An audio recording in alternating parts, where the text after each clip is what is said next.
Hey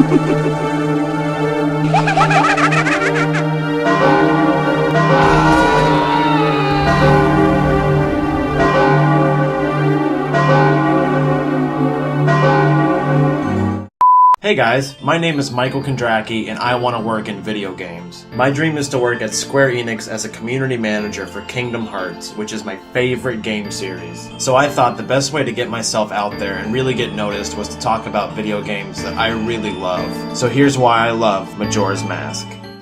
Majora's Mask is a game that's very special to me. It's so different than anything Nintendo has ever done before. It's weird, it's creepy, it's depressing. It's unique to say the least. So this game is actually a sequel to The Legend of Zelda: Ocarina of Time. Don't worry, you do not need to have played the other one to understand what's going on. So you play as Link, the hero of time that saved Hyrule. He's just wandering through some creepy woods with his horse, Epona, and along the way he's attacked by Skull Kid, who's wearing the Majora's Mask. Skull Kid steals the Ocarina of Time from Link, and then he rides off with his horse. That's my horse? Yes, that's my horse! That's my horse!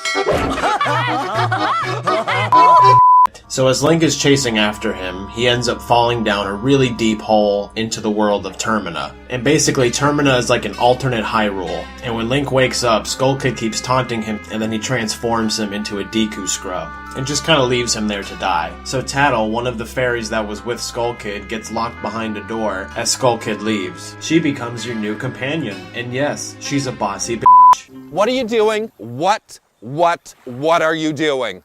In the beginning, she straight up does not like Link, but that changes over time. The only thing she cares about is getting back to her brother. So Link makes his way to the mysterious clock tower where he runs into the creepy masked salesman. This is honestly one of the creepiest characters that Nintendo's ever made. Just everything about him is just really off-putting. Some people even think he's designed after the creator of Mario. I mean, just look at this. The masked salesman tells Link that he can turn him back, but he needs his ocarina in order to do it. And in exchange, Link has to get the Majora's Mask back.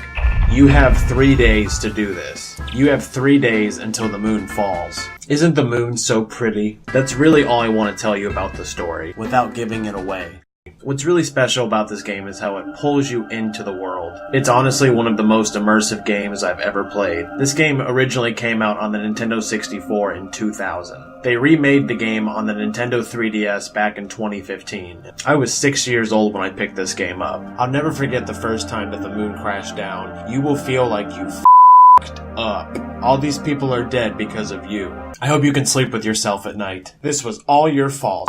I think one of the coolest experiences that I've ever had with this game was literally a couple seconds before the moon fell. I pulled out my ocarina, I played the Song of Time, and I traveled back to the first day. You feel like you saved everybody in that split second. One thing that I always love about the Zelda franchise is that they incorporate music into the gameplay. With the ocarina, you can play songs that affect the world around you. You can play songs that slow down time, you can fast forward time, you can help a ghost that hasn't moved on to the afterlife with the Song of Healing. You can control so much of the game with only music, and that's one of the most unique things about Zelda. So you have 3 days until the moon falls. On the first day, everyone is so carefree about the moon, they don't believe it's gonna fall. Then on the second day, as it's getting closer, some people are still in denial. I don't believe you. On the third day, a lot of people have evacuated. And then 5 minutes before the moon falls, you see people freaking out. It's really sad. It motivates you to save the world. It really makes the world feel alive. And you will genuinely care about the people in this world.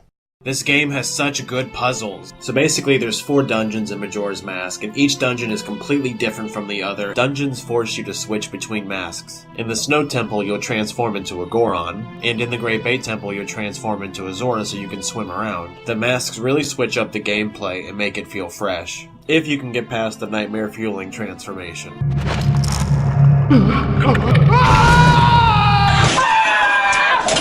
And each dungeon has their own set of stray fairies. Once you collect them all, they'll transform into the Great Fairy and give you rewards. And one thing that I really appreciate is that you can reset time and redo all the dungeons if you want to and face the dungeon bosses again. And after you beat the boss for the first time, you can teleport straight to the boss and skip the entire dungeon. Halfway into the dungeon, you'll face a mini-boss, and you'll get an item from them that's going to help you go further. You'll get an item like the Ice Arrow, a completely different shield. I always found it really cool that the dungeons are designed find around the items you get inside them.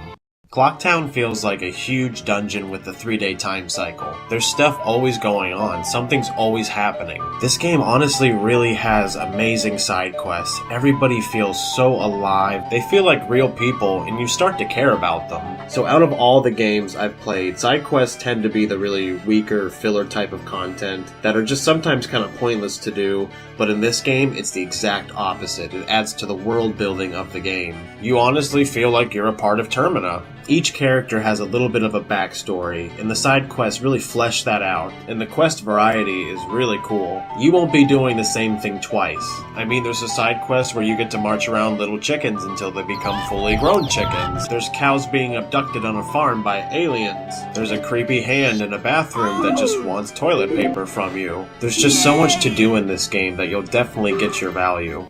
This game is absolutely gorgeous. The visuals on the 3DS make the colors way more sharp and vibrant compared to the Nintendo 64. The studio in charge of this remake is called Grezzo. They also added some much needed quality of life adjustments. The game now runs at a solid 30 frames a second. The Bomber's Notebook is now much more convenient for keeping track of all the events in the game. My only complaint is that they changed the swimming controls of Zora Link. He swims a lot slower now. You can still boost as him, but it requires magic now. I mean, I get why they did it. A lot of people were having trouble with the original game in really tight, closed, cramped spaces, just running into shit. But I still wish there was an option to at least switch back and forth between the new controls and the old controls. Holy crap, the music in this game is really creepy. Listen to this.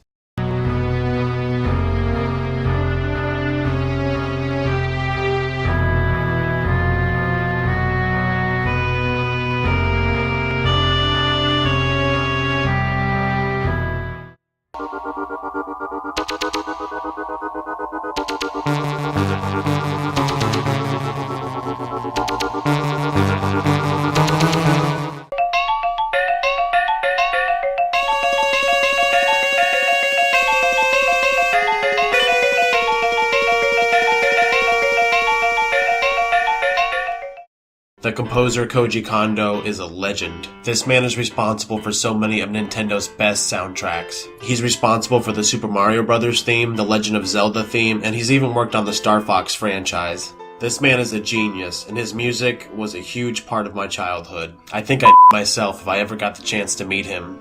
One thing that I found out about this game was that it was actually made in 1 year. The director of the game, Eiji Aonuma, was actually asked to make an expansion to Ocarina of Time, with new quests, new dungeons, new items. He never wanted to do it because he took all of that time when making Ocarina of Time. He thought he made the absolute perfect dungeons, and he didn't want to change them. So he asked the creator of the Legend of Zelda series, Shigeru Miyamoto, that instead of making an expansion to Ocarina of Time, if he could make a sequel to Ocarina of Time instead. The only way that Shigeru Miyamoto would ever agree was that he had to make the game in 1 year. And so he did. He reused a lot of the assets from Ocarina of Time, which all of the non-playable characters in Clocktown are straight from Ocarina. The development process was really stressful. The team felt at times that their deadline was going to come crashing down on them just like the moon. And the music does a really great job at reflecting the stress that they went through. This is my favorite game in the Zelda franchise. Games that you can really emotionally connect with are my absolute favorite type of games. You really feel for this world, and the world just sucks you in. It's almost like the rabbit hole. You just get lost in it.